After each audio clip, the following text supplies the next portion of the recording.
ठेवलेलं आहे. शेवटची संधी.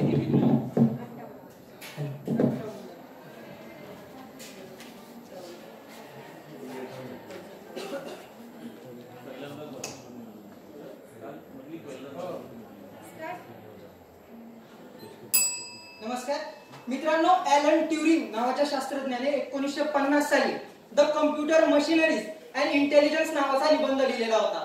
मग या निबंधाच्या सुरुवातीलाच ॲलन ट्युरिंगने प्रश्न विचारला होता की यंत्र ही मानवाप्रमाणे विचार करू शकतील का.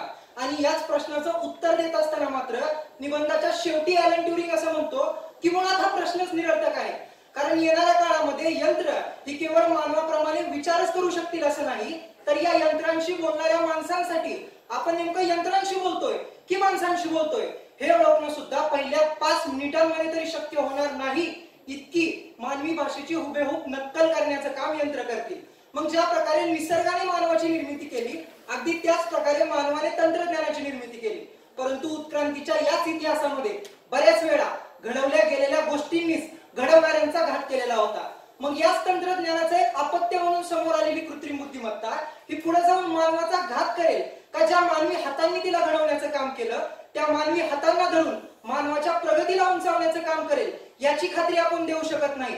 आणि म्हणूनच कृत्रिम बुद्धिमत्तेच्या या आभाळाखाली नेमकं मानवी भवितव्य कसं असेल याच गोष्टीवरती विचारमंथन करण्यासाठी आपल्या समोर उभा आहे.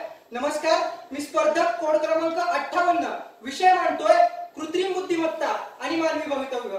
मित्रांनो, मुळात कृत्रिम बुद्धिमत्ता या संकल्पनेची जर उकल करायची झाली तर ती अशी होते की ज्या ज्या गोष्टी मानव करू शकतो त्या गोष्टी यंत्रांकडून करून घेणं म्हणजेच कृत्रिम बुद्धिमत्तेचा वापर करणं. मग हीच कृत्रिम बुद्धिमत्ता पुढे जाऊन मानवी बुद्धिमत्तेची जागा घेऊ शकते ही जरी एक शक्यता असली तरी याच संबंधी विधान करत असताना मात्र प्राध्यापक फेई ली असं सांगतात की कृत्रिम बुद्धिमत्ता ही मानवी बुद्धिमत्तेचा पर्याय म्हणून कधीच वापरली जाऊ शकत नाही, कारण ती केवळ मानवाच्या प्रतिभेचा आणि त्याच्या सर्जनशीलतेचा विस्तार करण्याचं साधन आहे. परंतु जरी असं असलं तरी ज्यावेळी एखाद्या नवीन तंत्रज्ञानाची निर्मिती होत असते त्यावेळी ते तंत्रज्ञान आपल्यासोबत विकास आणि ऱ्हास या 2 गोष्टी घेऊन जन्माला येत असतं. आणि म्हणूनच प्रस्तुत विषय मांडत असताना कृत्रिम बुद्धिमत्ता कितपत मानवाचा विकास साधू शकते आणि कितपत त्याच्या ऱ्हासाला सुद्धा कारणीभूत ठरू शकते हे समजून घेणं मला महत्वाचं वाटतं. मित्रांनो, AI सुपर पॉवर्स या पुस्तकाचे लेखक काय फू ली असं सांगतात की मानवी इतिहासामध्ये विजेच्या निर्मितीनंतर जी क्रांती झालेली होती त्यापेक्षा सुद्धा मोठी क्रांती ही कृत्रिम बुद्धिमत्तेमुळे होईल. मग जर 20व्या शतकाचा आपण विचार केला तर 1920 सालानंतर असेंब्ली लाईन प्रोडक्शन्स आणि ऑटोमोबाईलच्या क्षेत्रामध्ये क्रांती झालेली होती आणि त्यातूनच यंत्रांचा वापर वाढलेला होता. मग जर्मनी सारख्या देशामध्ये 1930 साली बेरोजगारीचं संकट उभं राहिलेलं होतं आणि याच बेरोजगारीने हिटलर सारख्या हुकुमशहाचा सुद्धा उदय घडवून आणण्याचं काम केलेलं होतं. मग कृत्रिम बुद्धिमत्ता सुद्धा भविष्यामध्ये जाऊन जर अशा प्रकारचं सामाजिक स्थित्यंतर घडवून आणणार असेल तर ती सुद्धा मानवी समाजावरती प्रभाव टाकल्यावर राहणार नाही.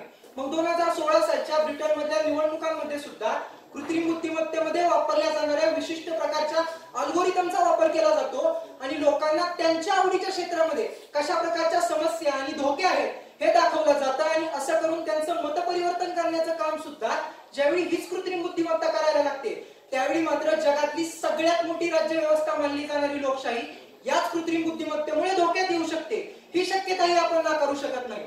मग इस्रायल विरुद्ध हमासच्या युद्धामध्ये ज्यावेळी इस्रायलकडून हमासवरती बॉम्ब फेकण्यासाठी सुद्धा याच कृत्रिम बुद्धिमत्तेचा वापर केला जातो त्यावेळी हीच कृत्रिम बुद्धिमत्ता पुढे जाऊन आपल्याला भविष्यामध्ये होणाऱ्या मानवी संहाराचा सुद्धा संकेत देण्याचं काम करत असते. मग एकीकडे कृत्रिम बुद्धिमत्तेला जोडून मानवी भवितव्याची स्वप्न पाहत असताना किमान मानवी अस्तित्व तरी अबाधित राहतं की नाही अशी भीती सुद्धा आपल्या समोर निर्माण झाल्याशिवाय राहत नाही.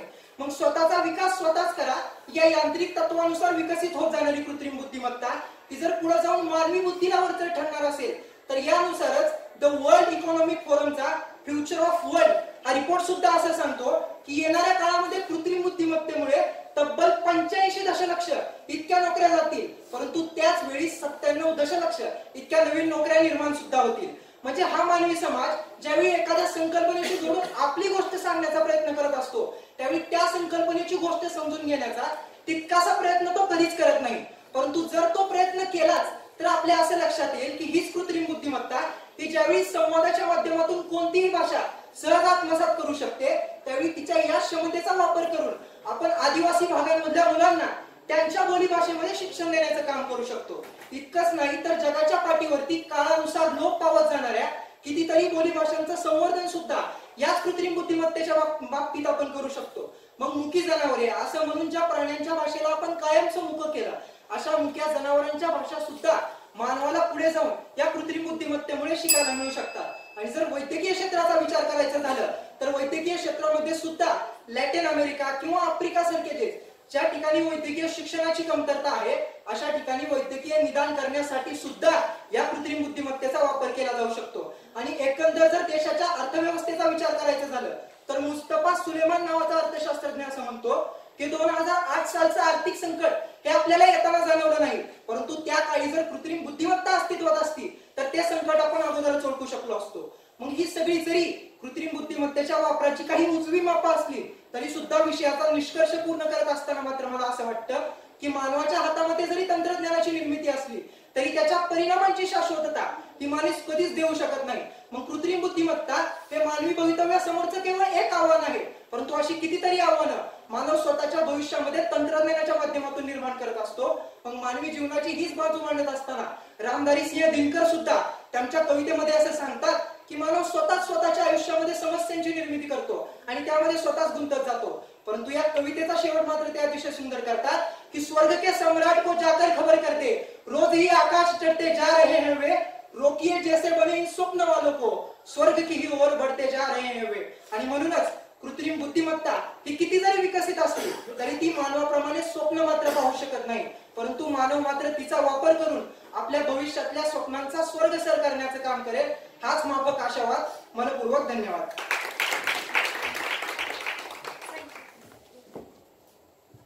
6 मिनिटे 32 सेकंद. पुढील स्पर्धक कोड क्रमांक 59.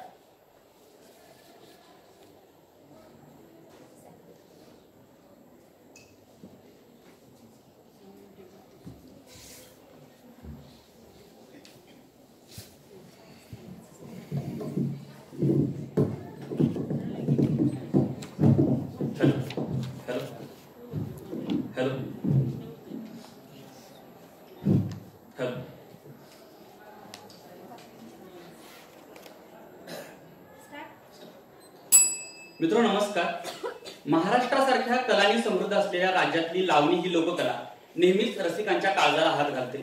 अगदी 13व्या शतकाच्या इतिहासातही ज्या लोकसंस्कृतीचे संदर्भ पाहायला मिळतात ती लावणी प्रामुख्याने 3 प्रकारामध्ये विभागली जाते. एक नृत्यप्रधान लावणी, दुसरी बैठकीची लावणी आणि तिसरी अदाकारी प्रधान लावणी. लावणी म्हणजे लावण्य आणि लावण्य म्हणजे शृंगार.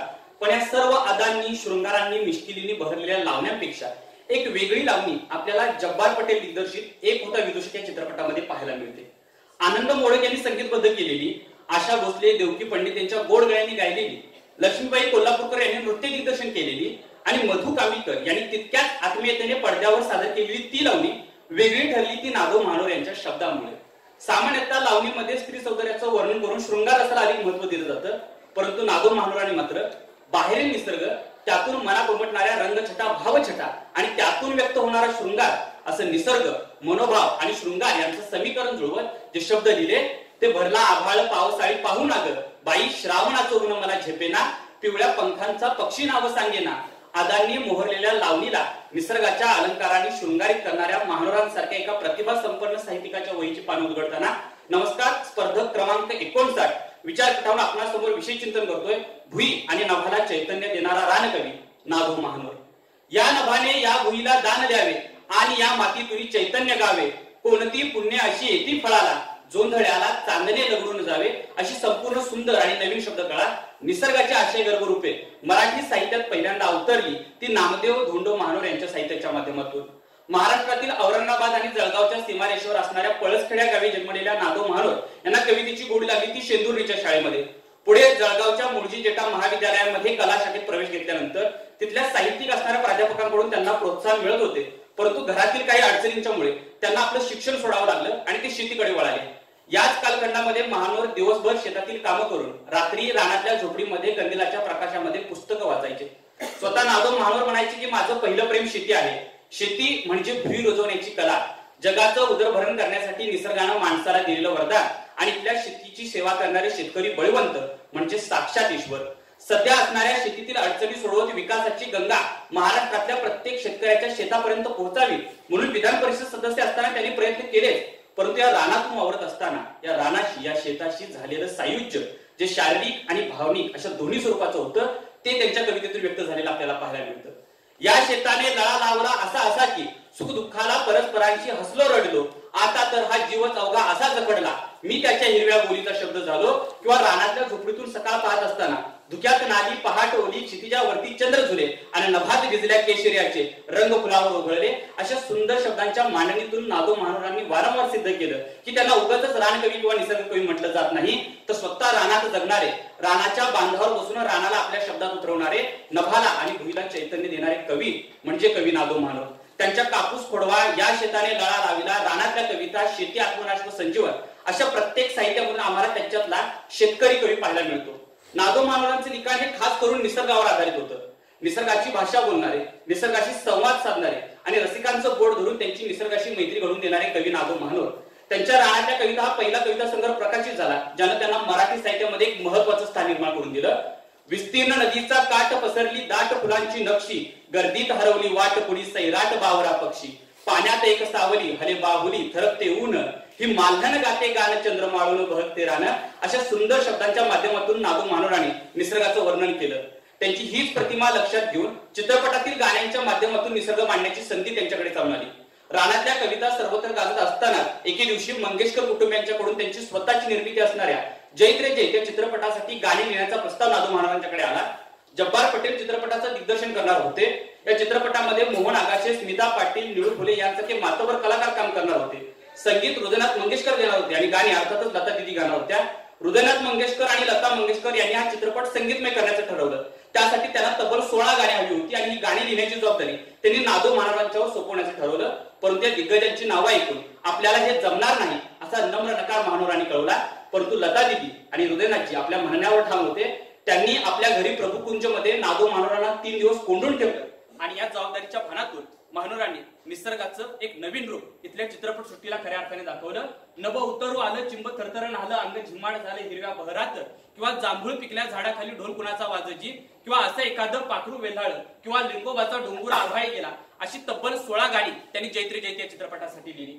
मुळात नादो महानोरांना निसर्ग कवी किंवा रानकवी म्हणण्यामागचं कारण म्हणजे रानातल्या कविता हा त्यांचा पहिला कविता संग्रह प्रकाशित झाला आणि त्यानं मराठी साहित्यामध्ये एक वेगळा प्रवाह निर्माण केला. रानातल्या कविता आल्या आणि त्यांनी सर्वांनाच थक्क करून सोडलं. जमिनीतून उगवलेली आणि आकाशाला गवसणी घालणारी कविता अनवट होतीच, पण अगदीच नवी कोरी होती. घन ओतुंबून आल्यासारख्या या कविता आल्या आणि तिच्यामुळे मराठी साहित्याचंच अंग झिम्माड झालं. ही हिरवी कंच कविता तिची प्रतिमासृष्टी घेऊन या मराठी मुलकामध्ये अशी काही उतरली आणि असं काही उदाहरणारे घेऊन आली की मोडून गेल्या जुनाट वाटा हा बोबाटा झाला जी अशी स्थिती व्हावी. रसरशीत निसर्गभान जगणाऱ्या कवी नादो महानोर यांनी निसर्ग आणि कविता यांच्यामध्ये असं अद्वैत निर्माण केलं की त्यांच्या कवितेसोबत निसर्ग साथ घालू लागला आणि निसर्गासोबत असताना त्यात माणूस दिसू लागला. नादो महानोरांच्या कवितेमुळे खऱ्या अर्थाने मराठी साहित्यानं कात टाकली आणि रातही टाकली. या कवीच्या माध्यमातून अनेक कविता प्रसिद्ध झाल्या.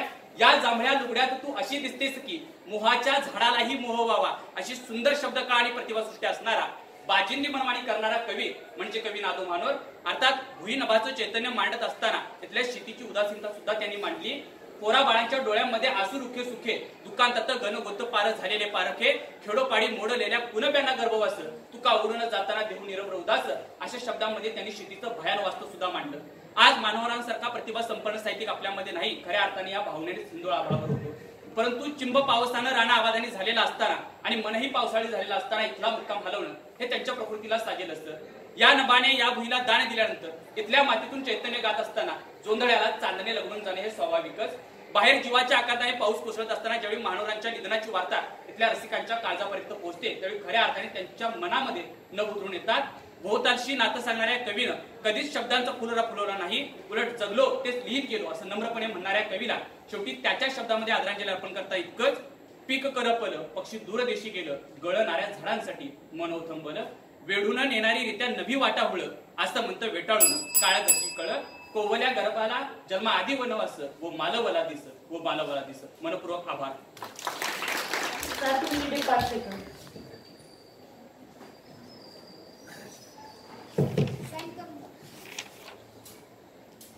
पुढील स्पर्धक कोड क्रमांक 60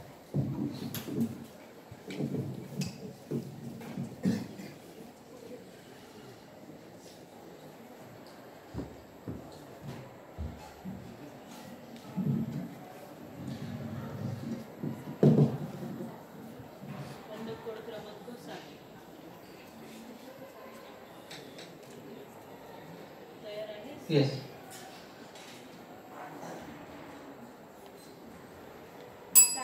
नमस्कार मित्रांनो, चाकाच्या शोधापासून ऑफेच्या इंजिनापर्यंत, विविध राज्य क्रांत्यांपासून औद्योगिक क्रांतीपर्यंत, तार पत्र टपाल पासून SMS ईमेल जीमेल पर्यंत, इतकंच नव्हे तर विज्ञानाच्या 3R पासून तंत्रज्ञानाच्या बायो नॅनो इन्फॉर्मेशन टेक्नॉलॉजीच्या 3T पर्यंतचा प्रवास आपण मानवी बुद्धिमत्तेच्या जोरावर पूर्ण करू शकलो. कारण बुद्धिमत्ता ही एकमेव अशी गोष्ट आहे जी माणसाला इतर सजीवांपासून वेगळं ठरवते. मग हेच वेगळेपण पुन्हा एकदा जपत माणसाच्या नैसर्गिक बुद्धिमत्तेला जोड देत एका नवीन तंत्रज्ञानाचा जन्म झाला आणि त्याचं नाव होतं कृत्रिम बुद्धिमत्ता. याच कृत्रिम बुद्धिमत्तेच्या मानवी भविष्यावर होणाऱ्या परिणामांची चिकित्सा करण्यासाठी आपल्या समोर आहे. नमस्कार, मी स्पर्धक सांकेतिक कोड क्रमांक 60 विषय मांडतोय कृत्रिम बुद्धिमत्ता आणि मानवी भवितव्य. मित्रांनो, या कृत्रिम बुद्धिमत्तेमुळे मानवाचं भवितव्य अधिक सोपं आणि सोयीस्कर होणार आहे. त्याचाच मला विविधांगी दृष्टिकोनातून विचार करणं गरजेचं वाटतं. कारण मित्रांनो, शिक्षण हे माणसाच्या जाणीवा समृद्ध करण्याचं काम करतं. मग प्रश्नांची संभाव्य उत्तरं, त्यांची कारणं, ज्ञान, नियोजन, अभ्यास आणि नियंत्रण करण्याची क्षमता असणारी कृत्रिम बुद्धिमत्ता या शिक्षणाला अधिक समृद्ध करत, सोयीस्कर, सुखकर आणि सर्वव्यापी करत मानवाचं भविष्य अधिक उज्ज्वल करताना आपल्याला दिसून येईल. मित्रांनो, टाइम्स ऑफ इंडियाच्या 2023च्या अहवालानुसार 2050 पर्यंत या जगाची लोकसंख्या 9 अब्जापर्यंत वाढणार आहे. मग या वाढणाऱ्या लोकसंख्येसाठी आजच्या शेती उत्पन्नात 70% अधिक वाढ करणं गरजेचं आहे. मग ती शेती जर आपण पारंपरिक पद्धतीने केली तर आपलं इप्सित साध्य होणार नाही, आणि जर रासायनिक पद्धतीने केली तर ती मानवासाठी हानिकारक आहे. परंतु जर्मनीतील स्टार्टअप पीट्सने विकसित केलेल्या प्लॅन्टिक्स नावाच्या कृत्रिम बुद्धिमत्तेवर आधारित तंत्रज्ञानाद्वारे जर आपण शेती केली तरी कृत्रिम बुद्धिमत्ता भविष्यात मानवाचा पोटा पाण्याचा प्रश्न देखील सोडणार आहे. मित्रांनो, न्यूरालिंक नावाच्या कंपनीद्वारे अपघातात किंवा जन्मताच गलित गात्र असणाऱ्या व्यक्तींना जगण्याची नवी उमेद दिली जाते. म्हणजे स्टीफन हॉकिंग नावाचे शास्त्रज्ञ जेव्हा गलित गात्र होतात तेव्हा त्यांना जीवन दान देत. ही कृत्रिम बुद्धिमत्ता नवचेतना देते आणि याच कृत्रिम बुद्धिमत्तेच्या जोरावर पुढे स्टीफन हॉकिंग विज्ञानाच्या भौतिक शास्त्राच्या शिखरावर पोहोचू शकले. मग याच धर्तीवर पुढे संशोधन करून व्हर्च्युअल ऑर्गन असतील, कृत्रिम बुद्धिमत्तेवर आधारित उपकरण असतील, त्यावर माणसाला भविष्यात अपंगत्वावर देखील मात करणं शक्य आहे. तुम्ही आम्ही लक्षात घेणं गरजेचं आहे. मित्रांनो, आजच्या या धकाधकीच्या आणि वेगवान युगात प्रत्येकालाच मानसिक समस्या, नैराश्य या समस्या भेडसावत असतात. मग जेव्हा आपली आई मायेने आपल्या पाठीवर हात फिरवते ना, तेव्हा आपल्याला सगळ्या समस्या असून नसल्यासारख्या वाटतात. मग त्याचप्रमाणे आईप्रमाणे पाठीवर मायेने हात फिरवत मिसेला आणि व्यासा यांसारख्या थिअरपी चॅटबॉटद्वारे कृत्रिम बुद्धिमत्ता मानसिक समस्यांचं निर्मूलन करताना दिसून येईल ना, तेव्हा वाटून जातं की आईचं वात्सल्य आपल्याला नानाविध माध्यमातून ही कृत्रिम बुद्धिमत्ता भविष्यात पुरवताना दिसून येईल. थोडक्यात काय तर जेव्हा जेव्हा या जगावर, या विश्वावर संकट येणार आहे, तेव्हा माणसाला वैचारिक आणि बौद्धिक दृष्ट्या जिवंत ठेवण्याचं काम हे कृत्रिम बुद्धिमत्ता नावाचं तंत्रज्ञान करणार आहे. परंतु मित्रांनो, कोणत्याही नाण्याला 2 बाजू असतात. म्हणजे आज आपल्याला ही कृत्रिम बुद्धिमत्ता उज्ज्वल भविष्याची संधी किंवा त्याही पुढे जाऊन भविष्याची नांदी जरी दिसत असली ना, तर हीच कृत्रिम बुद्धिमत्ता मानवासमोर नानाविध प्रकारचे आव्हानं उभा करत मानवाचं भवितव्य अंधकारात नेताना सुद्धा आपल्याला दिसून येते. म्हणजे 1996 साली डीप ब्ल्यू संगणक आणि गॅरी कॅस्परो यांच्यामध्ये बुद्धिबळाचे 6 सामने झाले होते. त्यातले 3 सामने ग्रँडमास्टर गॅरी कॅस्परो जिंकला, 2 सामने ड्रॉ झाले, तर 1 सामना डीप ब्ल्यू संगणक जिंकलं. म्हणजे चक्क 2 सामने बरोबर राहणार आणि 1 सामना जिंकत ही कृत्रिम बुद्धिमत्ता भविष्यात मानवी प्रज्ञेला सरळ सरळ आव्हान देताना आपल्याला दिसून येईल. मग मित्रांनो, अगदी त्याही पुढे जाऊन फक्त विध्वंसाचेच अल्गोरिदम सेट केलेले एक्स टर्मिनेटर आणि अपोलो यांसारखे वर रोबोट्स असतील, किंवा त्याही पुढे जाऊन सोफिया नावाचे रोबोट जेव्हा मानवावरच अधिराज्य गाजवण्याची भाषा बोलू लागते ना, तेव्हा मला ही कृत्रिम बुद्धिमत्ता भविष्यात मानवी संहितेच्या अस्तित्वालाच आव्हान वाटू लागते. म्हणजे जे ठरवले ते साध्य होत नाही ना, तेव्हा कवीच्या ओळी आठवतात की साऱ्या रंगा याच्या आधी असा उधळतो डाव. मित्रांनो, या कृत्रिम बुद्धिमत्तेतील डीप फेक तंत्रज्ञानाद्वारे आर्ट फॉर आर्ट्स या सर्जनशील विचारांचा राज आपल्याला होताना दिसू येईल. आणि मग ती त्याही पुढे जाऊन ही कृत्रिम बुद्धिमत्ता आर्थिक क्षेत्रातील उलाढाली नियंत्रित करताना दिसून येईल. म्हणजे शेअर मार्केटचा बुल वर न्यायचा की खाली आणायचा हे ठरवताना वॉल स्ट्रीट नावाचं सॉफ्टवेअर, तर CRM प्लॅटफॉर्म व्यावसायिक क्षेत्र काबीज करताना आपल्याला दिसून येईल. म्हणजे भविष्यात ही कृत्रिम बुद्धिमत्ता मानवाला कळसूत्रीच्या बाहुलीप्रमाणे नाचवताना आपल्याला दिसून येईल. मग अगदी बरे झाले देवा केलासी उपकार, घातलेस जन्मा बाईच्या नकळे कोणा अर्थ बोलण्याचा भाषेनेही मुखे केले आम्हा. मित्रांनो, असं म्हणणाऱ्या स्त्रियांनाही कृत्रिम बुद्धिमत्ता आता मुख करू पाहते. म्हणजे 2016 साली अमेझॉन मध्ये समाविष्ट केलेलं प्रोप्रायटरी टूल आज महिलांच्या बाबतीत पक्षपाती होताना दिसतं. म्हणजे ही कृत्रिम बुद्धिमत्ता आज कुठेतरी किंवा भविष्यात स्त्रियांसाठी स्लो साइडेड आपल्याला दिसून येईल. मित्रांनो, 2019 मध्ये सर्व सोशल मीडिया प्लॅटफॉर्म मध्ये समाविष्ट केलेलं सेल्फ सर्व्हिस प्लॅटफॉर्म ज्याद्वारे उत्पादकाला आपलं उत्पादन अपेक्षित ग्राहकांपर्यंत पोहोचवता येणार होतं, परंतु त्याच AI अल्गोरिदमचा वापर करून जो लोक समाजासाठी कसे घातक आहेत किंवा जो लोकांना जाळून कसं मारता येईल अशा प्रकारचे संदेश जेव्हा प्रसारित केले गेले ना, तेव्हा मित्रांनो भीती वाटून जाते हो की या कृत्रिम बुद्धिमत्तेच्या गर्भातून भविष्यात हिटलर पुन्हा डिजिटलिझम घेईल की काय. मग मित्रांनो, विषयाचा अभ्यास करत असताना विचार करणं भाग पडतं की आजच्या वास्तवावर भविष्याची परिणती ठरत असते. म्हणजे कृत्रिम बुद्धिमत्ता आणि मानवी भवितव्य याचा विचार करत असताना आपण हे लक्षात घेणं गरजेचं आहे की आजच्या या डिजिटल युगात ही कृत्रिम बुद्धिमत्ता सगळ्यांपर्यंत पोहोचते का, तेव्हाच मानवी भवितव्य आपल्याला त्या परिप्रेक्षातून बघता येईल. कारण मेळघाटच्या जंगलातील हरिसाल नावाचं गाव हे फक्त महाराष्ट्रातीलच नाही तर संपूर्ण भारतातील पहिलं डिजिटल विलेज आहे. तिथं तुम्ही कधीही जा, तुमच्या मोबाईलला कधीच रेंज मिळणार नाही. मग जर भारतातल्या पहिल्या डिजिटल विलेजची कथा असेल ना, तर मग देशातल्या इतर खेडोपाड्यांची वाड्या वस्त्यांची व्यथाच कशाला. म्हणजे कृत्रिम बुद्धिमत्तेचे भविष्यात मानवावर चांगले परिणाम होतील किंवा कृत्रिम बुद्धिमत्ता मानवासमोर अंधकार उभा करेल, आव्हानं उभा करेल, त्याआधी ती कृत्रिम बुद्धिमत्ता आज सर्वांपर्यंत पोहोचवणं आणि त्यातून भविष्य उभा करणं हेच सगळ्यात मोठं आव्हान असेल मला असं वाटतं. मित्रांनो, प्रस्तुत विषयाचा अभ्यास करत असताना प्रश्न पडतो की जशी मानवी बुद्धिमत्ता निसर्गात घडणाऱ्या घटनांचं निरीक्षण आणि विश्लेषण करत विकसित होत गेली, त्याचप्रमाणे कृत्रिम बुद्धिमत्ता म्हणजे AI ही कृत्रिम बुद्धिमत्ता, ही बुद्धिमत्ता जरी कृत्रिम असली ना तर ती कोणाकडून आणि काय शिकत असेल, तर ती मानवानेच पुरवलेल्या माहितीचं निरीक्षण आणि विश्लेषण करत स्वतःला विकसित करत जाते. म्हणजेच काय, तर ती मानवाचंच अनुकरण करत असते. मग मित्रांनो, कृत्रिम बुद्धिमत्ताचा परिणाम मानवाच्या भविष्यात काय व्हावा, चांगला व्हावा की वाईट व्हावा हे सर्वस्वी माणसांच्या हातात आहे. साधं सोपं गणित आहे बघा. या बाल्यावस्थेतील कृत्रिम बुद्धिमत्तेत जन्मदात्या मानवातील विचार, विवेक, विविधता, विहंगता, विस्तारता, विधेयकता आणि विद्वत्ता जर रुजवली तरी कृत्रिम बुद्धिमत्ता मानवासाठी भविष्यात कधीच आव्हान ठरणार नाही. म्हणजे एखाद्या रूपवती ललनेचं सौंदर्य ज्याप्रमाणे त्याच्या नाकातील नथ खुलवते ना, अगदी तितकाच विकास आणि हस्तक्षेप मानवी जीवनात कृत्रिम बुद्धिमत्तेचा असावा. मला फक्त इतकंच म्हणायचंय की नाकापेक्षा मोती जड व्हायला नको, तो होणार नाही. इतक्याच आशावादासह व्यासपीठाची रजा घेतो. मनपूर्वक धन्यवाद. 7 मिनिटे 17 सेकंद.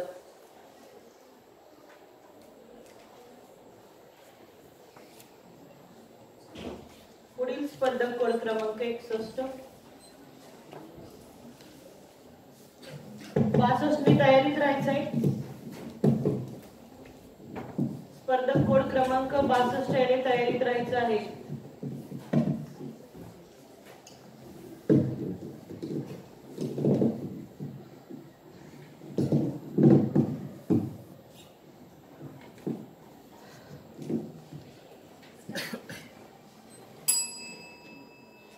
आम्ही शेतकऱ्याच्या पोरी आमच्या बापाच्या कष्टावर चालते ही दुनिया सारी.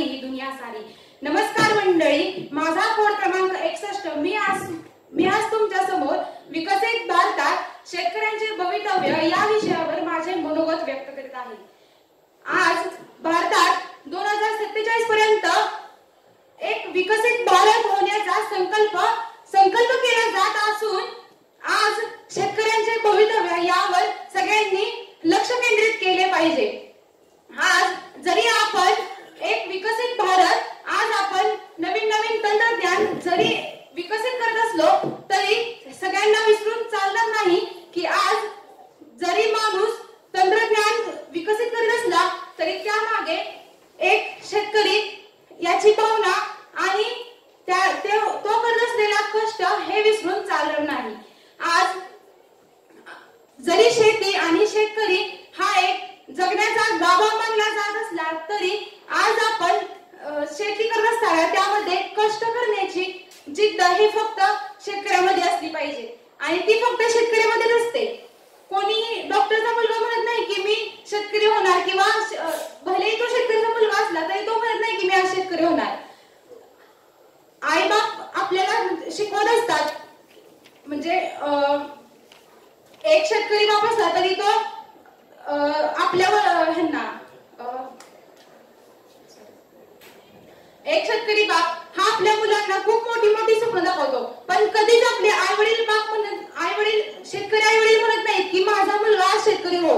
आजची परिस्थिती बघितली तर 70% संस्कृती कृषीप्रधान देशाची संस्कृती असली तरीही 70% मध्ये किमान 10% शेतकरी फक्त असे आहेत की ते फक्त शेती करतात. आपल्याला हे विसरून चालणार नाही जरी आपण तंत्रज्ञान विकसित करत असलो, आज आपला देश आघाडीवर असला तरीही शेती केल्याशिवाय आपलं पोट भरणार नाही, हे चालणार नाही. आज अनेक सुशिक्षित असे हे आहेत की जे मॉलमध्ये गेल्यावर 10 रुपये सुद्धा कमी करत नाही, पण जेव्हा एखादा व्यक्ती हा बाजारात जातो तेव्हा तो 10 रुपये कमी एका पेंडी मागे 10 रुपये करण्यासाठी तो भांडत असतो. का तर त्याने केलेलं कष्ट दिसत नाही किंवा त्याने केलेला त्याच्या मागे घाम गाळलेला दिसत नाही. आज देशाची परिस्थिती अशी आहे की अनेक लोक विकसित होण्याच्या मार्गावर जरी विचार करत असले तरी त्यांना हे विसरून चालणार नाही की शेतीमुळेच आपले पोट भरले जाते. आणि एक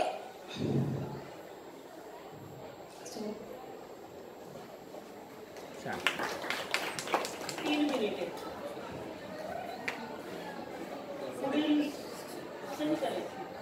पुढील स्पर्धक कोड क्रमांक 62. पुढील 63 स्पर्धक कोड क्रमांक यांनी तयार राहायचे.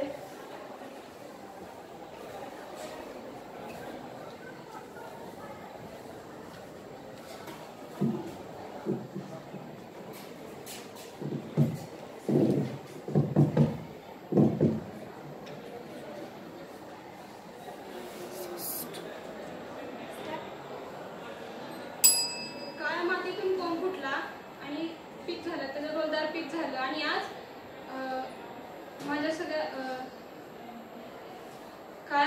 कोंब फुटला आणि त्याचं डोलदार पीक झालं आणि सगळ्या जगाचा पोट भरतो तो माझा शेतकरी राजा पोशिंदा. सिगारेट आणि दारू विकणारा आज करोडपती आणि अख्ख्या जगाचं पोट भरणारा माझा गरीब शेतकरी. आज डॉक्टरच्या मुलाला वाटतं की डॉक्टर व्हावं, इंजिनियरच्या मुलाला वाटतं की इंजिनियर व्हावं, पण माझ्या शेतकऱ्याच्या मुलाला छातीवर हात ठेवून असं वाटत नाही की मी शेतकरी व्हावं. हीच का आपल्या 70% कृषीप्रधान महाराष्ट्राची गाथा. आज डॉक्टरला वाटतं की सगळे लोक आजारी पडावेत आणि माझ्याकडे यावेत. इंजिनियरला वाटतं की लोकांनी लोन घेऊन का होईना पण घरं बांधावी, पण माझ्या शेतकऱ्याला वाटतं की चांगला पाऊस पडावा, चांगलं पीक पाणी व्हावं आणि माझ्या जगातल्या बांधवांची पोटं भरावी. आज महेंद्रसिंग धोनी, विराट कोहली यांनी शतकं केली की त्यांच्या विजयावर करोडपतीची बक्षिसं ठेवली जातात, पण माझा शेतकरी या बांधापासून त्या बांधापर्यंत रोज पूर्ण धावा घेत असतो, पण जेव्हा त्याच्या दुष्काळात त्याला गरज असते तेव्हा त्याला दुष्काळातून कळफास घ्यावा लागतो. ही दुर्दैवाची गोष्ट.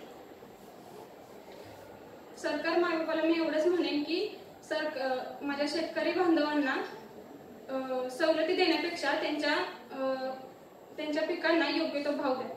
थँक्यू. 1 minute 41 second. पुढील स्पर्धक कोड क्रमांक 63. पुढील 64नी तयारीत राहायचे. स्पर्धक कोड क्रमांक 64 याने तयारीत राहायचं आहे.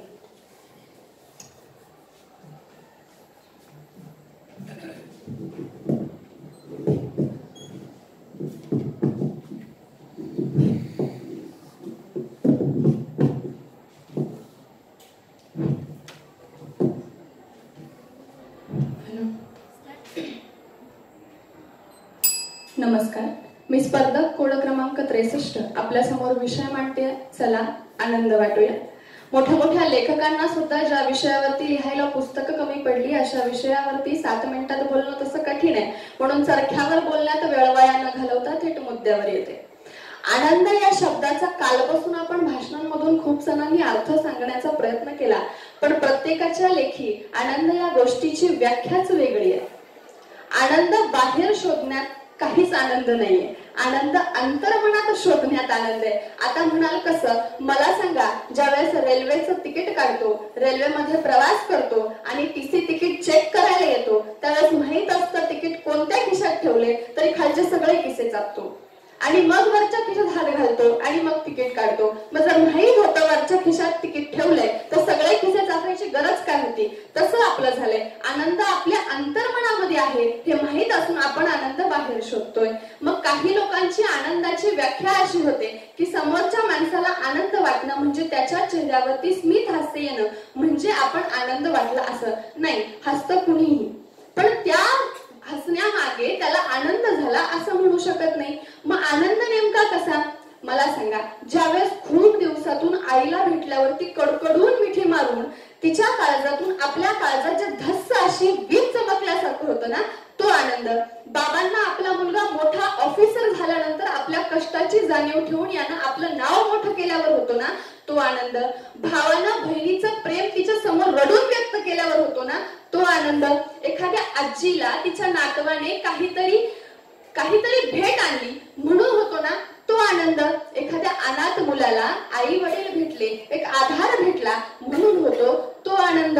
आजीला न सांगता रस्ता क्रॉस करून दिल्यावर त्या आजीला होतो आणि आपण मदत केली म्हणून आपल्याला होतो, तो आनंद.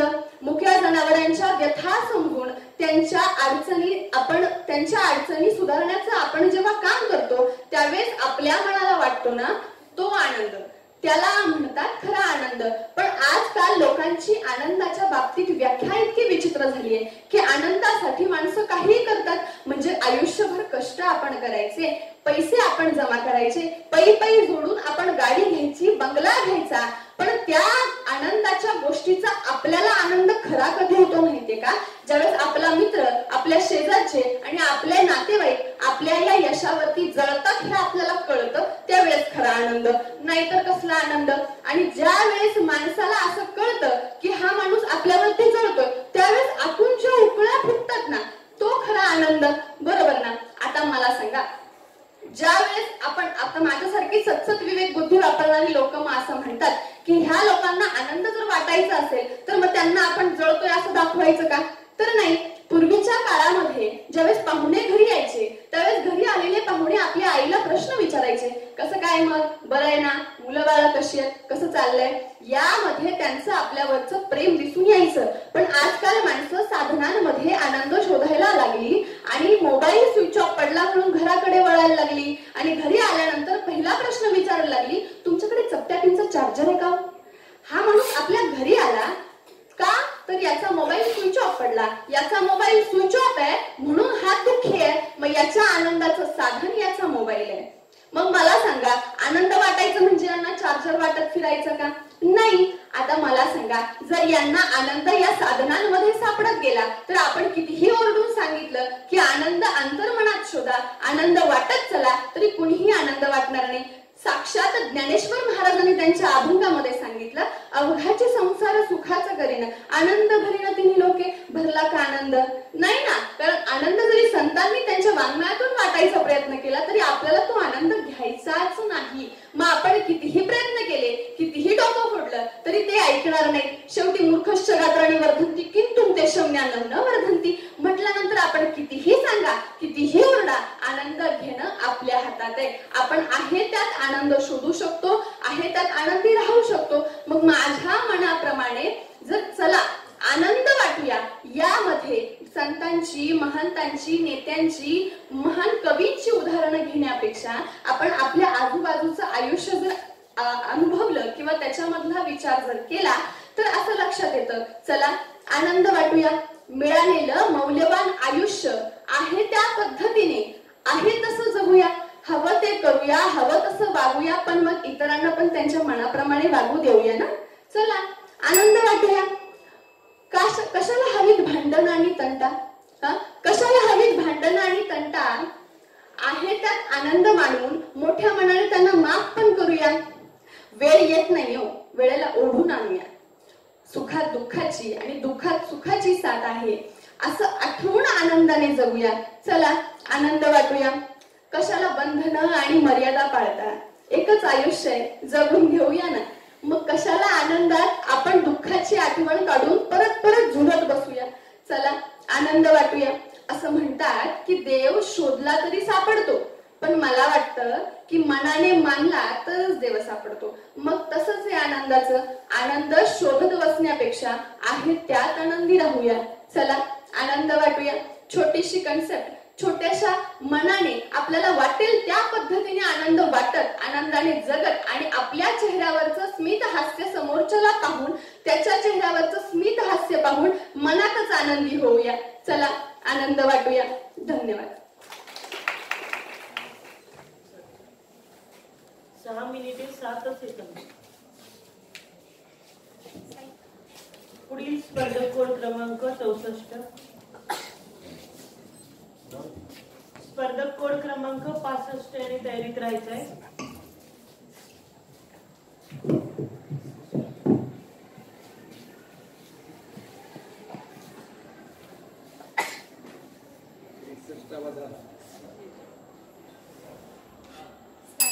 नमस्कार, मी स्पर्धक कोड क्रमांक 64 विषय मांडतोय कृत्रिम बुद्धिमत्ता आणि मानवी भवितव्य. कृत्रिम बुद्धिमत्ता म्हणजे थोडक्यात काय तर शिकण्याची क्षमता असलेला संगणक किंवा एखादं सॉफ्टवेअर म्हणजे कृत्रिम बुद्धिमत्ता. आणि या शिकण्याच्या क्षमतेमुळेच अचानक उद्भवलेल्या परिस्थितीत सुद्धा मानवाप्रमाणे निर्णय घेण्याची क्षमता या संगणकामध्ये असते. आज विज्ञान, तंत्रज्ञान, वाहतूक, बँकिंग, शेती अशा प्रत्येक ठिकाणी कृत्रिम बुद्धिमत्तेने बदल घडवून आणण्याचं